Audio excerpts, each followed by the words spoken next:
Itsura nyo pa lang talagang mukhang yumaman na kayo sa posisyon. Siyempre, yun naman ang talaga. Kanya kami tumakbo para yumaman Wala namang tumakbo diyan para maghirap Ang primary reason natin kung bakit tayo ganito ay magkapera. Trabaho ito Hindi ba ang trabaho, lahat ng trabaho may sweldo. Yun. Nagkataon lang ang malaki ang sweldo namin.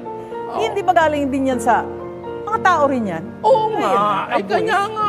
Ganyan lang naman yun di pinagkatiwalaan na kami di pati pera pinagkatiwalaan na nila sa amin. Gayon yan. At saka tax-free pa, no? Oo. Sa palagay nyo, ano ang makakapagpatalo sa inyo sa eleksyong darating?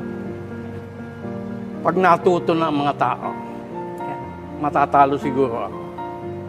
Pero hindi pa naman mangyayari yan. Hindi pa naman nangyayari yan. Yun ang... Pero palagay ko, yun lang iniilagan ko. Huwag lang sila matuto agad.